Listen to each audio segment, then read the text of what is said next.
경우는 치아가 망가져서 어떤 퉁치나 이런 걸로 훼손해서 치아를 발치한 게 아니고 단순히 이제 사랑니 때문에 아마 사랑니하고 그 어금니하고 이렇게 사이에 틈이 벌어지면 거기 안에 염증이 생길까봐 그걸 치아를 이렇게 빼다가 이렇게 일어난 현상이기 때문에 뭐 크게 걱정할 필요는 없다 이렇게 판단이 돼요. 제가 이제 얼굴을 보면 정확하게 이제 뭐 거의 99% 가까이 어떻게 되겠다 이렇게 얘기하는데 지금 제가 얼굴을 보고 설명하는 게 아니라서 이제 예측할 수밖에 없잖아요. 그래서 쉽게 얘기해서 평소 빈혈이나 고혈압이 없다고, 외현상 없다고 하면 별로 걱정할 필요 없겠다. 그러면 이제 이럴 때는 그래요.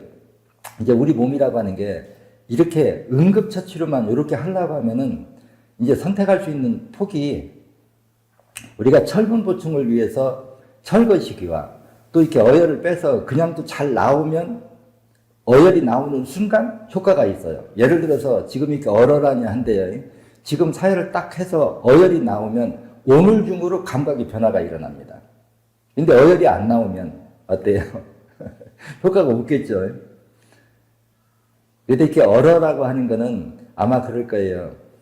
이게 치아를 빼는 데서 혈관이 많이 손상이 되고 그 봉합하는 데 이제 말초 모세혈관이 손상을 많이 있거든요. 그다음 이렇게 꼬매놓으면 혈관 밖으로 새어나온 혈액이 이렇게 응고되면 그 부분에 피가 돌지 못해요. 그래서 새어나온 혈액이 그쪽에서 많이 응고돼 있으면은 그쪽으로 피가 돌지 못하면 복원 능력, 세포 분열이 일어나지 않기 때문에 그러니까 우리가 신경세포든 일반 세포든 이게 세포 분열을 통해서 복원하는 기능은 다 있다. 심전생리학에서는 이렇게 얘기하잖아요. 그래서 이게 피가 돌고 저기 하면 회복 능력은 어혈이 나오면 그날 한 번 빼고도 변화가 일어나야 돼요. 어혈이 안 나오면 변화가 안 일어나지만 그래서 제가 늘상 얘기하면 어느 곳이든지 사혈에서 솜이 빨아들이는 피가 10%에서 20%가 나온다면 호전 반응이 일어나야 당연한 거예요. 이게 호전 반응이 안 일어난다고 하면 어디 다른 데 문제가 있다는 거예요. 예를 들어서 헤모그룹 수치가 떨어져 있다든가 아니면 어혈이 섬유질화 돼가지고 어떻게 우연하게 그 부분이 이렇게 안 빠진다든가 그러면 이제 이런 것들을 오래 경험한 저로서는 어때요? 어떤 현상이 있으면 원인 없는 결과는 없거든요. 그러면 그 원인을 찾아서 또 해결을 해야 돼요. 그러면 여러분들은 이런 것들을 이제 다 모르고 이 짧은 시간에 제가 이제 답변을 해드릴 수가 없으니까 그냥 이렇게 생각하시면 돼요. 제 강의 이렇게 들어보면 응급사혈은 한 번 사혈할 때 약 300~400g을 빼서 5회 정도는 빼도 큰 무리가 없다. 그래서 평소 체력이 좀 떨어지고 저기 하면 철분 보충의 차원, 철거시기만 조금 이렇게 섭취하면서 해도 응급사혈 정도는 우리가 안전하게 사혈해도 이렇게 일주일 간격으로 우리가 사혈할 때 이렇게 응급할 적에는 일주일까지 기다리면 시간이 너무 오래 걸리잖아요. 근데 이럴 때는 한 3~4일 간격으로 3~4일 간격으로 여기만 빼고 다른 데를 사혈을 안 할 경우는 한 3일 간격이나 4일 간격으로 체력 봐가면서 한 300에서 400g 정도를 5회 내지 6회만 빼줘도 충분히 효과가 나타나고 만약에 빼서 어혈이 잘 나온다고만 한다면 한 번 빼고도 변화가 일어날 수 있다. 이렇게 얘기해 줄 수 있고. 근데 이거는 이제 어혈이 딱딱하게 굳지 않았을 때 얘기죠. 그러면 이제 죽어라고 어혈을 빼도 이제 안 나오면 어떡할 거냐. 그럼 또 그 해결책이 있죠. 그걸 또 불리는 기능의 청거시기가 있거든요. 그래, 그걸 섭취하면서 이렇게 사혈해 주면은 복원되는 거는 별 무리가 없어 보여요. 근데 이왕 지금 이제 20대고 이러면 얼굴 손대면 저도 지금 얼굴 내가 이렇게 돌려볼게요. 이렇게 돌리면 지금 화면상에 보일지 모르겠네요. 여기 보면 사혈자국이 있을 거예요. 저도 지금 약간 퉁치기가 치아가 별로 건강하지 못해서 지금 사혈하고 있는데 요즘 이제 코로나도 있고 이래서 32번, 4번, 18번, 39번 이렇게 사혈을 하거든요. 그래서 요거를 요참에 요렇게 해주시면 혹시 이제 코로나 이런 거 예방도 좀 되고 웬만한 환경에서는 감기 자체가 걸리지 않고 또 지금 이거를 하기 위해서 39번하고 이렇게 18번 여기에다 이렇게 4번까지 어차피 지금 요거를 회복시키기 위해서는 치료 사혈점이 39번과 18번입니다. 그럼 요거 빼면서 밑에 4번 하나만 더 추가해주면 어떨까요? 복합적으로. 그러면 편도선염이 있으면 편도선도 치료되고 예를 들어 성대결절이 있으면 성대결절도 치료가 되고 이걸로 인해서 또 웬만한 환경에서는 감기가 쉽게 걸리지 않을 겁니다. 제가 밤낮 얘기하잖아요. 우리가 감기 이런 바이러스에 대해서. 안녕하세요. 한 주 동안 잘 보내셨나요? 하게 이거 보는 사람들은 모두 이렇게 힘든 분들이 많겠죠. 요즘 또 코로나 때문에도 많은 분들 스트레스 받고 답답하고 힘든 분들 많을 거라고 믿어요. 그게 어떤 거든지 사람이 살다 보면 어려운 고비는 누구나 당할 수 있거든요. 근데 이게 해결책이 전혀 없다고 생각할 때 문제가 되는 거지. 좀 노력만 하면 해결책이 있다고 하면 사람이 이렇게 의욕적으로 노력하면 헤쳐나갈 길은, 그러니까 정면에 큰 바위가 부딪히면 앞으로 나갈 길이 없을 것 같아도 반드시 돌아가는 길은 있거든요. 그래서 항상 이제 이 강의를 듣는 분들은 모든 건 긍정 마인드를 좀 가졌으면 좋을 것 같아요. 예, 우리가 뭐든지 이제 모르는 눈으로 보면 다 신비하고 기적이고 아무리 해도 안 되는 눈으로 보면은 다 어려운 거고 이제 이런 거지만 이게 이제 보는 각도거든요. 그래서 우리가 현대의학은 제가 늘상 반복하는 말이 그러잖아요. 생리이치와 화학 반응이 원인 제공을 한 결과물을 현대의학은 병의 원인이라고 진단하고. 그러니까 이게 무슨 얘기냐면 우리가 성분 검사하고 MRI 사진을 찍어서 눈으로 보는 건 보이지 않는 생리치와 화학 반응이 원인 제공한 결과물이지 그게 원인이 될 수는 없다는 거예요. 그래서 이제 근본 치료가 되려면 우리가 눈에 보이지 않는 생리치와 화학 반응이 이 근본 치료를 해야 끝을 볼 수가 있어요. 그래서 이 생리치를 여러분들이 이렇게 머릿속으로 정리를 하고 하면 우리 인체에 일어나는 모든 현상들에 대해서 설명이 안 되는 거는 제가 보면 그래요. 저 역시도 제 공부에 대해서 관찰하고 어디 부족한 부분이 있는가, 내가 잘못 풀이하고 있는가 이런 것들을 관찰하고 있거든요. 그래도 제 자신한테 양심적으로 물어도 한 97% 정도는 거의 이제 풀었다 이렇게 보거든요.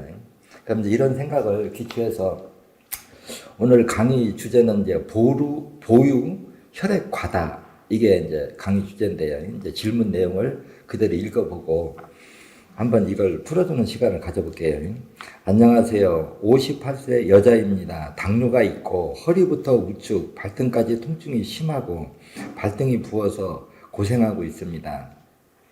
식품 전체 섭취하며 몰아빼기 중이고 주 1, 2회 정도 철분제를 맞는데 현재 빈혈 수치가 10.3 정도입니다. 이번에도 수액을 맞으러 갔는데 병원에서 보유 혈액이 너무 높아 더 이상 못 놔준다고 합니다.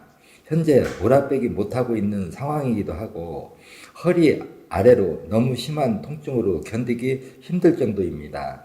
그동안 9개월 정도 몰아빼기를 해도 나아질 기미가 보이지 않아 모두 원인을 못 찾고 있고 의견이 분분합니다. 혹시 보유 혈액이 높으면 이런 증세가 나올 수도 있는 건지 병원에서 철분제 처방을 안 해주니 몰아빼기 사이를 당분간 중단하면 효과가 떨어지지 않을지 걱정입니다. 이게 이제 주 내용이네요.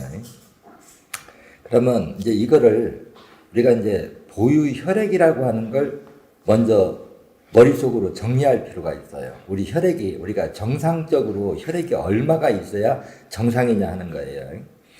근데 이제 이거를 이해하려고 하면은, 여러분들은 이렇게 생각하면 돼요. 주사기로, 예를 들어서, 수액이든 뭐든 거기다 푹 껴가지고 이렇게 당기는데, 이 주사기 내부로 딸려온 만큼 밖에 수액이 없다면 어때요? 중간에 공기가 들어오겠죠.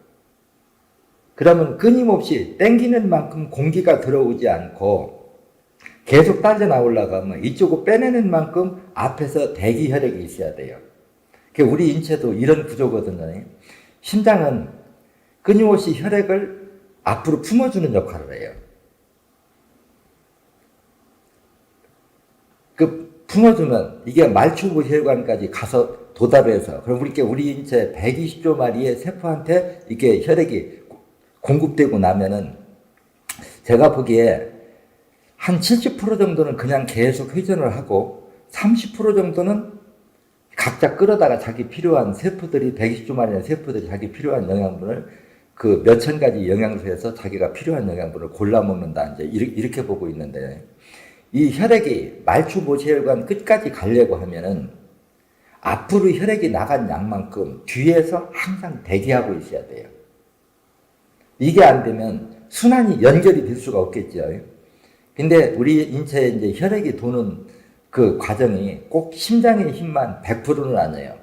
근육을 이완시키면서 세포가 수축팽창하는 그 모세관 현상에도 말춤 모세관에서 이렇게 일어나서 그게 끝에서 이렇게 도움을 주기 때문에 우리가 스트레칭이나 이렇게 운동을 해주면 피가 잘 도는 게 바로 이제 원리가 그거거든요.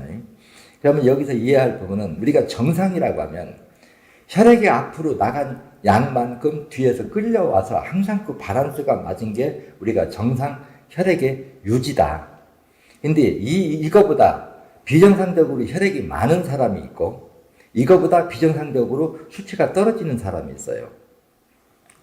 그러면 이제 이걸 이제 현대의학에서 보면 혈액이 비정상적으로 많다고 하는 것은 어떻게 알 수 있느냐고 하면 우리가 혈압을 재보면 혈액이 많으면 어떻게 할까요? 혈관이 더 팽창되겠죠. 예, 혈관의 피의 압력이 높아질 거예요. 이런 거 보면 이제 보유 혈액이 과다다 이렇게 이제 현대의학은 눈으로 보고 진단하면 그게 외관상 맞아요. 그 진단이 틀리진 않는다는 거예요. 그런데 이제 우리는 왜 비정상적으로 많았냐? 왜 비정상적으로 적어졌느냐? 그러니까 많고 적은 건 결과고 반드시 그 원인이 있다는 거예요. 그래 그 이제 원인을 찾아 들어가면 이제 우리 인체를 어떻게 이해해야 되는 거 아니에요? 우리 인체에 120조 마리나 되는 세포를 크게 확대해서 생리치를 이해하면 그냥 한 사람 그냥 세포 한 마리가 나 자신이다 이렇게 생각하면 돼요. 이 말은 무슨 얘기냐고 하면 우리 사람도 살다가 어떤 어려운 환경에 처하면 내 스스로 그걸 해결하려고 하는 노력을 하잖아요. 근데 아무리 노력을 해도 해결이 안 되면 포기하는 수도 있고 내가 노력을 하고 싶어도 여건이 안 돼서 그러니까 내가 집을 질 수 있는 기술은 다 가지고 있는데 건축 자재를 안 주면 집을 질 수가 없어요. 이거를 머릿속에 떠올리고 그러니까 세포 한 마리 한 마리가 그 환경에서 살아남는 영적인 깨우침을 가지고 있다는 걸 전제로 거기서부터 풀어나가면 이런 의문점들을 다 풀고 이제 생리치적 근본 원인이 보여야 그 원인을 치료해서 결과를 없앨 수 있는 완벽한 치료 방법을 찾아낼 수가 있단 말이에요.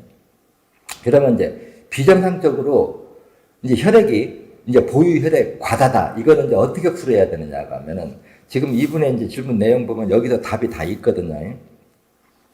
당뇨가 있고 허리부터 우측 발등까지 통증이 심하고 발등이 부어서 고생하고 있습니다. 근데 요 문구 속에 모든 답이 있어요. 그러니까 우리 인체는 뭐냐고 하면 항상 어떤 병이든지 적은 병이 커져서 큰 병 오지 처음부터 큰 병이 오는 일은 없어요. 즉 얘기를 하면은 이 당뇨병이 있다고 하면 당뇨병이 있기 전에 맨 처음에 출발 적은 병에서는 먼저 만성피로가 있었을 거고 그 다음에 약간 비만이 시작됐을 거고 그 다음에 고혈압이 왔을 거고 고혈압 다음에 당뇨가 이렇게 병이 커졌다는 거예요. 그러면 이걸 이제 어떻게 진단을 하느냐고 하면 맨 처음에 만성피로 약간 비만, 고지혈증 이때까지만 해도 신장 기능이 떨어진 초기라고 보면 돼요. 근데 고혈압이 왔다. 그러면 이 신장 기능이 떨어진 합병증으로 생긴 고지혈증의 혈질이 간의 말주모세혈관을 막아버리면 간 쪽으로 혈류가 적게 들어가고 혈액 속 산소 부족이 오거든요.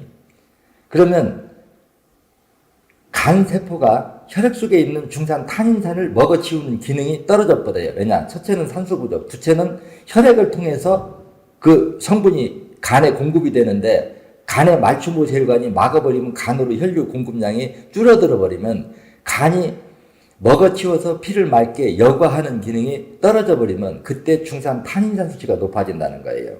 그러면 이 중산 탄인산이 혈액 속의 지방 단백질과 화학 반응을 일으키면 지방 단백질이 이제 응고된 걸 현대의학은 혈전이라고 그러고 신천 생리학에서는 그냥 이걸 어혈이다. 이제 응고된 혈액. 이제 이렇게 표현을 한단 말이에요. 그래서 이제 이렇게 만들어진 어혈, 혈전이 6번을 막으면 고혈압이 되고 제가 5번을 막으면 저혈압이 된다. 이렇게 설명을 하잖아요. 그렇죠? 그런데 이때 이렇게 혈전이 만들어진 근본 원인은 그대로 두고 그대로 둔다는 건 어때요? 끊임없이 혈액 속에 있는 지방 단백질이 응고되는 양은 계속 많아지겠죠.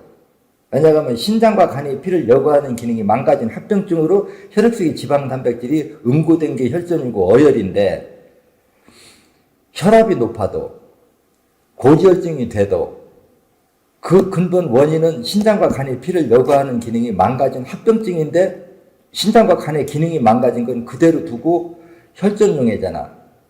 신경안정제를 먹어도 심장을 천천히 뛰게 해서 혈압을 정상화시켜놔도, 외형상은 혈압이 정상이라고 그래도 신장과 간이 피를 여과하는 기능이 정상화되는 거하고는 전혀 관계가 없거든요. 이걸 먹고 있어도 신장과 간 기능은 계속 망가지고 있어요. 그럼 어때요? 혈전은 끊임없이 생기면 현대의학은 신장과 간 기능이 떨어져서 합병증으로 생긴 어혈을 그거를 혈전용해제로 녹이려고 하지, 신장과 간 기능을 회복시키려고 하는 양의 기능이나 생각도 발상도 못하고 있다는 거예요. 그러면 끊임없이 이렇게 생긴 어혈이 어디에 가서 막느냐? 췌장의 말초 모세혈관을 막아버리면 어때요? 췌장 쪽으로 이제 혈류가 적게 들어가겠죠.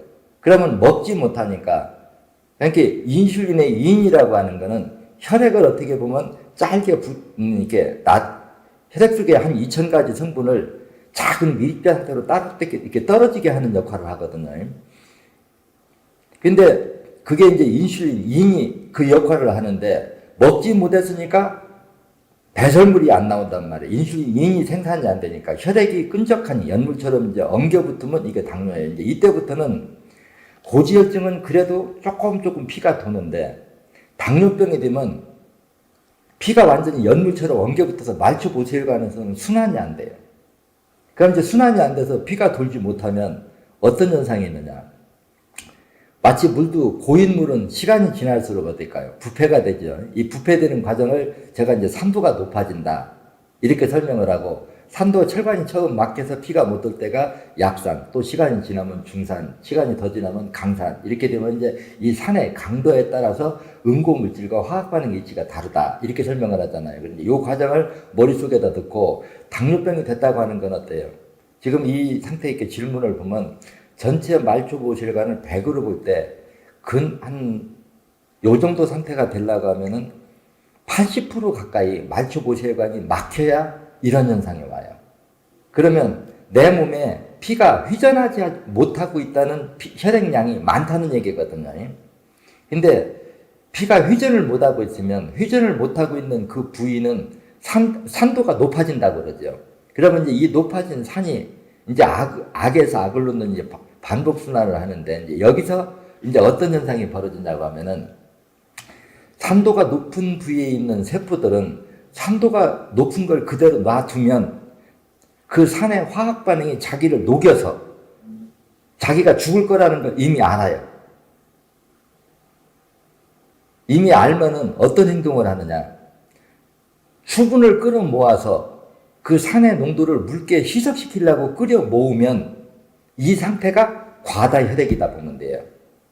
근데 이게 이제 어떻게 보면 부종이기도 하죠. 그러면 이제 비정상적으로 소변으로 배출되어야 할 그 수분이 내 몸에서 빠져나가지 못하고, 왜냐? 그 산의 농도를 묽게 희석시키려고 몸에서 붙들고 있단 말이에요. 이때가 과다 혈액 상태다. 그러면 이제 이러한 현상을 치료하려고 하면은 출발은 어디를 해야 되냐고 하면, 신장과 간이 피를 여과하는 기능을 먼저 정상화시켜야 되고, 그 수분을 더 당기지 못하게 하려고 하면 이미 썩은 피, 그러니까 강산이라고 하는 건 여러분들이 썩은 피라고 생각하면 돼요. 어떤 이렇게 난치병도 결국은 썩은 피가 이렇게, 난치병의 원인 물질은 강산이, 그러니까 현대의학에서 우리가 염증 물질이라고 하는 게 바로 이 강산의 물질이다, 이렇게 여기면 돼요. 근데 이런 것들이 수분을 끌어 모으면 이게 부종으로 나타나고, 또 혈액 속에 특정 물질을 응고시켜버리면 근육이 수축 팽창이 안 돼요. 그러면 그게 이제 통증으로 난단 말이에요. 근데 이제 이런 현상이 우리 인체에 어느 부위에서 일어났느냐, 이게 관건이에요. 근데 이제 하체, 발등이 붓는다고 하는 거는 발 아래 하체 쪽으로 피의 순환이 안 된다는 거예요. 그래서 이 부종이 빠지려고 하면 상하의 피의 흐름이 원활하게 돌아야 돼요, 신장 쪽으로. 이게 돌라고 하면은 제가 항상 6번은 상하의 피의 흐름을 원활하게 해주는 혈이다. 6번, 14번은 이제 이렇게 설명을 하잖아요. 그래서 발등이 붓고, 이제, 아니면 발 쪽에 정맥류가 있거나 발가락이 썩어 들어가거나 이거는 전부 다 당뇨병 환자들이 그쪽으로 피의 유속이 느리기 때문에 그래요. 이제 느리기 때문에 하면 이 불을 끌려고 하면은 어떻게 해야 되는 거니? 일단 6번, 14번에서 솜이 빨아들이는 피가 적어도 10%, 20% 나와야 그때부터 부기가 빠져요. 그리고 또 머릿속에 첨부할 거는 헤모글로빈 수치가 10 밑으로 안 떨어져야만 10 밑으로 떨어져 버리면 다시 부어버려요. 그게 왜 붓냐고 하면은 헤모글로빈 수치가 떨어진다고 하는 거는 철분 수치거든요. 그 이제 철분이라 우리 몸에 산소를 운반해 주는 거는 적혈구인데 적혈구는 철분이 없으면 안 만들어져요. 철분이 없으면 안 만들어지는데 이제 이때는 철분제를 넣어줘야 된단 말이에요. 근데 지금 병원에서는 이런 이치를 의사들이 이제 모르니까 이제 안 놔주려고 한단 말이에요.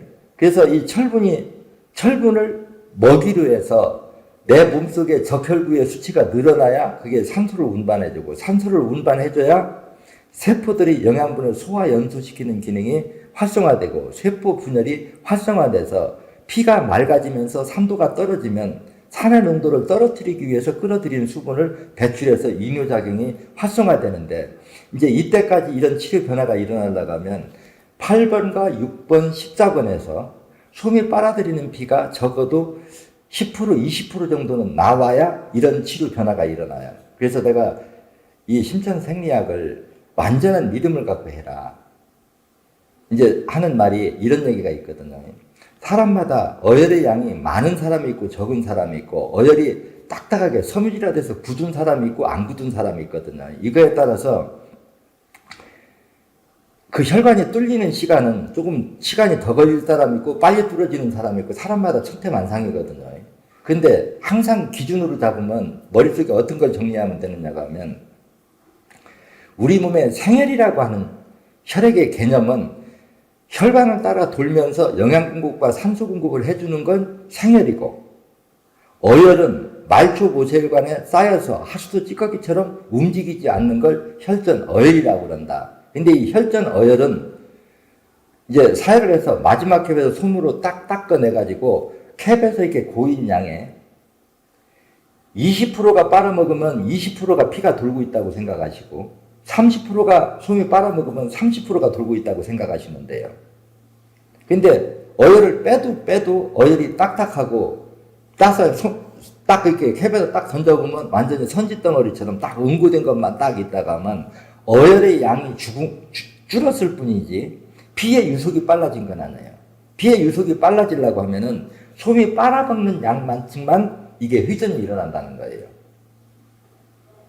근데 지금 빼자니 헤모글로빈 수치가 떨어질 것 같고 헤모글로빈 수치가 떨어지니까 안 하려고 하면 철분제를 맞아야 되는데 이제 의사들은 안 놔준단 말이에요. 근데 이제 여기다 하나 더 붙여주고 싶은 말이 있어요. 뭐냐고 하면 이제 사람마다 전부 이제 차이점은 있는데 간 기능이 떨어진 사람은 이렇게 부수면서도 오히려 헤모글로빈 수치가 안 떨어지는 사람이 있어요. 그러면 혈액 속에 철분 수치가 비정상적으로 높은 사람이 있거든요. 그게 높으면서도 이런 부작용이 나타나요. 그래서 저는 이제 이거를 가상철이다 이제 이렇게 설명을 해주는데 우리가 정상적 혈액은 우리가 헤모글로빈 수치가 12.5에서 한 14까지가 우리가 정상이라고 하는데 이 기준을 벗어나는데 그 이상이 가도 잘못된 거고 그 밑으로 떨어져도 잘못된 거란 말이에요. 근데 이것이 정상화되려고 하면 신장과 간 세포 중에서 병들고 노후 수면 세포는 세포 분열을 통해서 떨어져 나가고 새로 분열된 사람의 자식 놓듯이 세포가 분열로 건강한 자식 세포가 부모 역할을 대신하게 해줘야 이게 이제 정상적으로 먹이 활동에 의해서 피가 이제 맑아진단 말이에요. 그러면 이런 변화가 일어나는 시점이 마지막 캡을 닦아서 솜으로 빨아먹는 게 10%, 20% 정도는 나와야 구체적인 변화가 일어난다는 거예요. 그래서 내가 이거를 믿음을 갖고 하라고 내가 이해하는 게 그러거든요. 우리 혈관이 막혀서 피가 못 도나 하수구멍이 막혀서 물이 못 내려가는 거나 생리치료 보면 동일하다. 하수도 구멍이 꽉 막혔는데 찌꺼기 아무리 빼도 안 나오고 찌꺼기를 빼도 계속 나온다고 하면 어떨까요? 구멍이 뚫리지 않은 거지요. 찌꺼기가 결국은 다 빠져야 물이 쭉 내려간다. 우리 혈관도 마찬가지란 말이에요. 그래 이렇게 많은 혈전이 전체 말초모혈관 90% 이상을 막아버리면 손쓸 방법이 없어요. 왜냐? 심장이 피를 당겨도 안 딸려고 앞으로 품어도 안 빠져나가면 심장이 멎어서 사망에 이르는 건 누구도 비껴갈 수가 없죠. 근데 혈액 속에 산도가 높을수록 혈액 속에 있는 지방 단백질이 응고되는 속도가 빨라요. 근데 이제 이거를 현대의학도 어느 정도 알거든요. 그래서 이게 다급하면 현대의학에서는 혈전용해제를 아주 강하게 써버려요. 그러면 그 강하게 쓰는 건 뭐냐? 혈액 속에 있는 지방 단백질을 마치 우리가 팥죽이나 죽 같은 거 끓여 이렇게 숟갈로 이렇게 반절 좀 떠먹다가 그냥 수저 담가놓고 놔두고 나중에 팍 삭아버렸잖아요. 그렇게 삭히는 역할을 하는 게 바로 혈전용해라는 거예요. 그게 이제 산화작용이라는 거죠.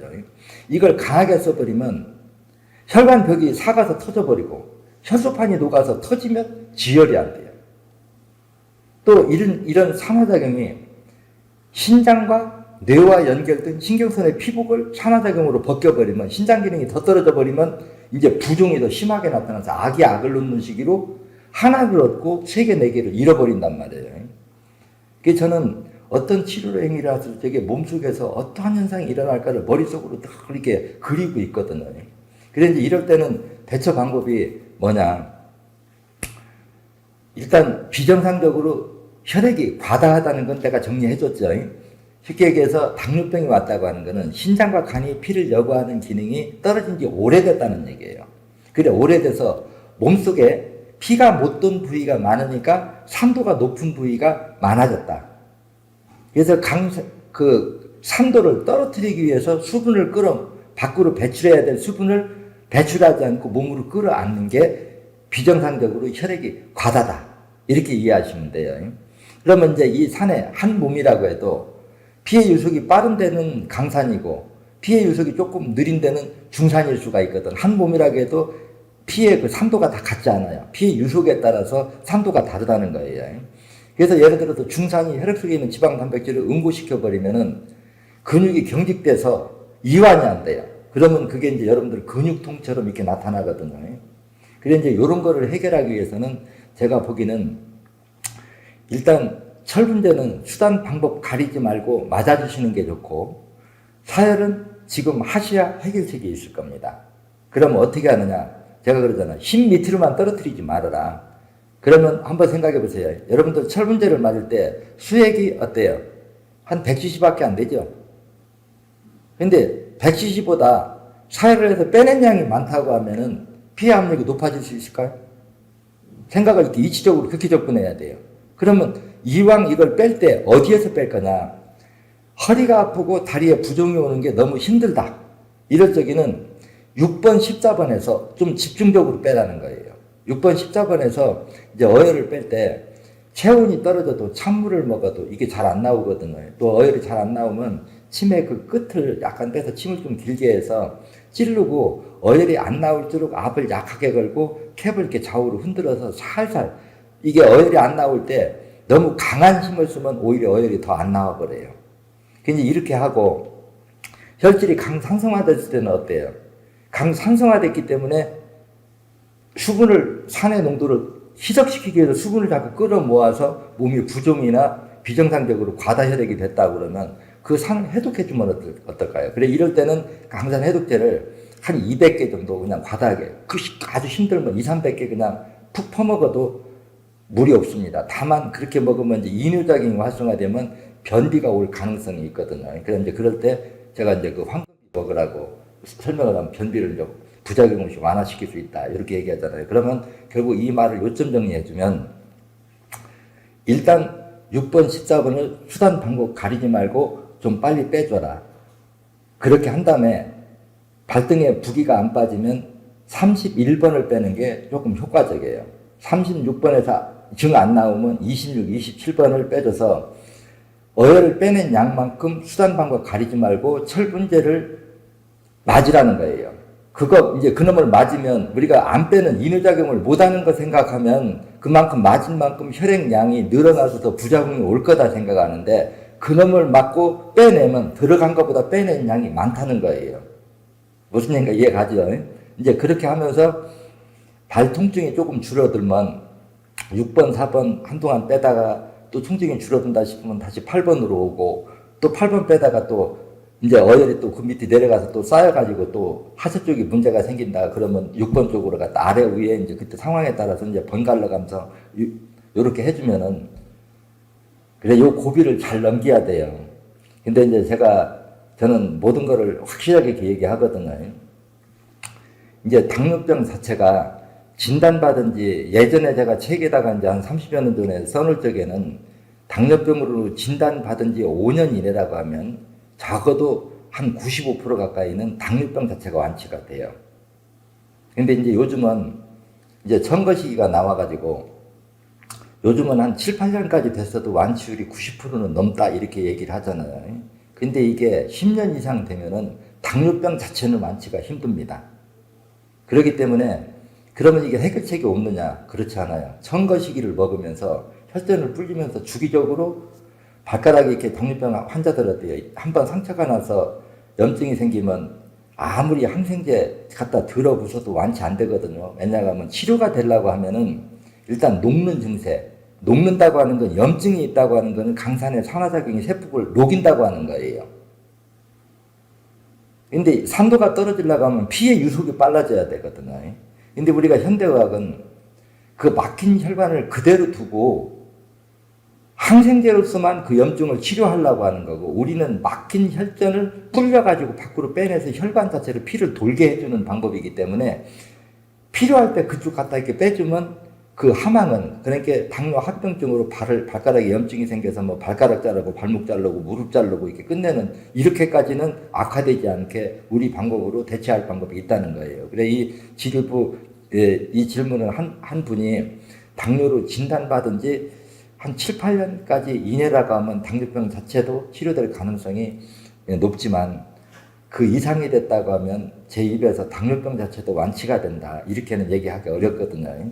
그렇지만 고혈압까지는 치료가 충분히 가능하고 그래 여기서 이제 더불어서 이제 같이 연관시켜 줄 건 정상보다 혈액이 이제 적은 사람이 있어요.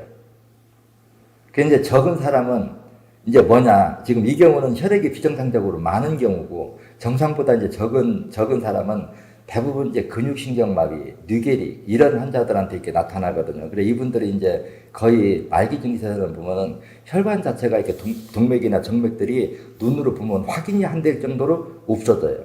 그러면 이런 현상은 왜 나타나느냐고 하면 우리 인체는 항상 서로 평균 정상을 유지하려고 하는 그 깨우침은 다 가지고 있어요. 가지고 있는데 제가 이 표현을 책이나 이제 논문에 보면 그렇게 하잖아요. 세포가 나라고 생각하면 내가 노력을 열심히 하면 이걸 해결을 할 수가 있다. 이럴 때는 노력을 하는데 내가 노력을 아무리 해도 해결이 불가능하다 그러면 포기해버리거든요. 이 포기한 상태예요. 근데 이 포기한 부분이 어느 장기냐? 신장이라는 거예요. 그러면 피가 비정상적으로 부족한 건도 8번을 빼서 솜이 빨아들이는 혈액이 50% 이상 나오면 정상화시킬 수 있고 넘치는 것도 8번이 사혈이 끝나서 헤모글로빈 수치가 정상화되면 이 조율 기능이 정상화되거든요. 그래서 비정상적으로 혈액이 부족한 것도 비정상적으로 혈액이 많은 것도 그 원인에 들어가면 신장과 간이 피를 여과하는 기능이 떨어진 3, 4차 합병증일 뿐이다. 이렇게 이해하면 돼요. 그래서 솜이 빨아들이는 피가 최소한도 한 20% 정도 나올 때까지는 그러니까 6번, 14번에서 한 20% 나올 때까지는 그냥 하루도 꼬박 팍 맥겠는데 빼도 이거 찌끄러기만 나와서 찌끄러기가 나오면 찌끄러기는 솜이 못 빨아먹는 혈액이고 정상 혈액은 솜이 빨아먹는 거예요. 근데 결국 제가 용기를 드리고 싶은 말은 어떤 말이냐면 제가 이 오랫동안 한 35년 이상 이 일을 이렇게 하면서 사회에서 끝까지 어혈 나오지 않은 사람 아직 본 적 없고 어혈이 다 빠지고 생혈이 나오는데도 안 좋아진 사람 못 봤어요. 단 이제 주의할 점은 보사의 균형 요걸 잘 맞추는 거를 이제 여러 대처법들이 있으니까 그런 것들은 이제 여러분들이 그 유튜브에 보면 몰아빼기 거기에 있잖아요. 그래서 저도 이제 요즘은 이제 집을 짓고 이렇게 올라가 있기 때문에 이제 4번 집필한다고 이제 오늘도 원고수다 내려와서 이 특강 부탁해서 내려와서 지금 잠깐 이렇게 강의하고 있는데, 그래서 이게 제가 해주는 얘기는 기적이나 신비 아니면 종교 이게 아니라 자연의 법칙이거든요. 그냥 당연히 상식대로 하면 여러분들도 먹지 않고 살 수 있는 사람은 아무도 없잖아요. 생명을. 우리 인체도 120조 만에 되는 세포들이 살아있는 생명체는 먹어야 되고 소화시켜야 되고 숨쉬어야 돼요. 근데 혈액을 통해서 영양 공급도 받고 산소 공급도 받는단 말이에요. 근데 그동안에는 이 혈관이 막힌 걸 그대로 놔두고 약만 가지고 수술만 가지고 치료하려고 했고, 혈관이 막혀도 이런 질병이 올라가면 전체 말초모혈관 그래도 부분적이든 어쨌든 50% 이상이 막혀야 질병이 오고, 또 그 많은 양의 어혈이 만들어지려고 하면 신장과 간이 피를 여과하는 기능이 망가져야만 그 합병증으로 이 많은 양의 어혈이 생기는데, 어혈을 다시 안 만들어지게 신장과 간을 정상화시키는 학문도 없고 기존에 막힌 걸 빼내는 방법도 없고, 이러기 때문에 대부분의 우리가 순환기계통의 질병이 난치병이 됐단 말이에요. 지금 이 경우도 내가 입 바른 소리 하면 딱 그래요. 처음에 신장 기능이 떨어진 초기에 만성피로, 고지혈증, 비만이 딱 시작될 때 8번 뺐다고 하면 고혈압 발생할 수 없어요. 설령 고혈압까지 왔다고 하더라도 8번하고 6번하고 손으로 빨아들이는 피가 50% 이상까지 빼졌다고 하면 당뇨병까지 올 수가 없어서 이런 고통까지 악화될 필요가 없었다는 거예요. 여기서는 이제 더 가면 뭐 알츠하이머, 파킨슨, 아니면 뇌경색, 실명 이제 이렇게 커질 수가 있잖아요. 그래 이제 앞으로 이런 올 병에 대해서 이제 미리 잡는다고 생각하시면 지금 조금 늦었더라도 용기나 자신감을 이렇게 확실하게 갖고 차분한 마음 가지고 유튜브를 자꾸 보면서 이게 원리가 뭔가 하는 거를 좀 심도 있게 보면 용기가 좀 생길 겁니다. 그래서 제가 항상 원고 쓰면서도 그런 생각해요. 저는 제일 두려워하는 게 피부 쪽에 그 조혈 기능이 망가진 거잖아요. 왜냐? 우리는 세포를 분열시켜야 돼요. 세포가 분열시키려고 하면 세포가 분열하는데 영양분이 필요하지 약이 필요하지는 않거든요. 근데 병이 깊다고 하는 거는 어혈의 양이 많다 소리예요. 예를 들어서 어혈이 70%면 생혈이 30%밖에 없어요. 그럼 생혈이 30% 있는 사람과 생혈이 70% 있는 사람과는 사회를 했을 때 헤모글로빈 수치가 떨어지는 게 큰 차이가 날 수밖에 없거든요. 이런 거를 이치로 잘 받아들인다고 하면 내가 질병이 심하고 오래돼서 병이 깊다고 하면 어혈의 양이 많고, 어혈의 양이 많다는 거는 생혈의 양이 적다는 거다. 생혈의 양이 적은 건 활동성 세포, 그러니까 일을 하고 혈액을 만들어내는 세포가 숫자가 적다는 거예요. 그러니까 어혈이 70%면 생혈은 30%, 생혈이 30%면 활동성 세포도 30%, 조혈 기능도 30%예요. 왜냐? 혈액의 모든 성분은 세포가 자기가 필요한 영양분을 먹고 소화시킨 배설물이 총체적으로 혼합된 게 혈액이기 때문에 그렇거든요. 그래서 이 점을 잘 참고하신다고 하면은 용기 내시고, 그리고 이제 마지막에 또 언뜻 제가 이제 근육 신경마비, 뇌결이 이걸 언급했기 때문에 이제 이런 증상도 그렇거든요. 제가 책이나 있는 논문지에 보면은 자기 가족 아니면 손대지 마라 할 정도로 난치병이거든요. 그렇지만 진단, 발병 즉시 바로 빼주면 이 병도 해결하기 그렇게 어려운 병은 아니에요. 근데 이미 음식을 먹고 소화시키 못할 정도로 장이나 위가 무기력해져 버리면, 왜냐? 우리는 어혈이 빼면 보충이 돼야 돼요. 근데 보충을 먹는 거 가지고 해야 되잖아요. 만약에 현대의학의 도움을 받아서 수혈을 해서 뺀 만큼, 어혈을 빼낸 양만큼 생혈을 넣어준다고 하면 그때도 아직 회복시킬 여력은 있겠죠. 그러면 이렇게 어려운 구덩이에 깊은 함정에 빠지기 전에 어떤 병이든지 처음에 시작할 때 바로, 그래서 이제 이 차이점은 여러분들은 뭐를 생각해야 되냐고 하면은 항상 현대의학은 내 인체 각 장기 기관 조직이 못하는 것은 그대로 놔두고 그 못하면서 나타난 합병증을 약이나 수술로 하려고 하는 게 현대의학이에요. 그래서 어떤 병이든지 한번 진단받으면 원인은 그대로 두고 결과만 변화가 일어나는 치료 방법을 발달시키기 때문에 완치라는 건 없고, 신천생리학은 어때요? 각 장기 기관 조직을 세포 분열을 시켜서 아예 정상화시켜서 약을 먹지 않고도 정상을 유지하게 하는 개념으로 접근하는 학문이 생리학이다. 이 부분을 이해하면은 사회교법이 좀 힘이 들어도 차분하게 용기 가지고 하시면 좋은 결과 볼 거예요. 예. 여러분 오늘도 만나서 반가웠습니다. 코로나 조심하세요. 4번, 18번 솜이 빨아들이는 피가 적어도 50%까지만 나올 때까지 빼주면 코로나 바이러스에 감염이 돼도 병원에 입원할 정도로 악화되는 사람 환자를 적어도 90% 이상 줄일 수 있어요. 그럼 90% 줄이고 10%만 병원 의사들이 감당한다고 하면 어딜까요? 그게 두려운 존재가 아니죠. 그러면 그 원리가 뭐냐고 하면 우리가 국가를 방어하는데, 내붕을 방어하는데 우리가 휴전선을 이해하면 돼요. 휴전선에서 적이 쳐들어오는데 휴전선에서 다 막아버리면 이 내부에서는 걱정할 필요가 없죠. 그럼 휴전선이 1차 방어고 이게 이제 가래가 한다는 거예요. 공기 중에 있는 세균이라는 이제 바이러스, 감기 바이러스가 이렇게 들어오면은 이렇게 요것도 제가 정리를 해주고 싶네요. 만약하면 지금 여러분들이 이제 백신은 누구나 제가 다 맞아야 된다고 하잖아요. 그럼 백신을 맞아도 이게 콧구멍에다 넣고 검체를 하면 여기까지는 누구나 다 감염을 피할 수 없어요. 백신을 맞아도 검사하면 다 잡힌다는 거예요. 이게 1차 방어예요. 근데 이제 여기를 뚫고 들어가서 혈액 속으로 들어온 게 항체가 2차 방어라는 거예요. 그러니까 내 이론은 1차, 휴전선에서 딱 막아버리면 2차 방어에 그렇게 두려워할 필요가 없기 때문에 4번, 18번을 빼줘라. 이렇게 강요를 반복적으로 기획하다만 해주는 거고, 여기에 좀 여력이 생기면 가래가 평소에 많으면 32번 주가, 알레르기 비염이 있으면 47번, 평소에 호흡이 가빠서 심장질환이 있다면 5번, 30번, 이걸 근본적으로 뿌리 뽑고 싶으면 8번만 빼주면 이 코로나 이렇게 두려운 병이 들 수 없습니다.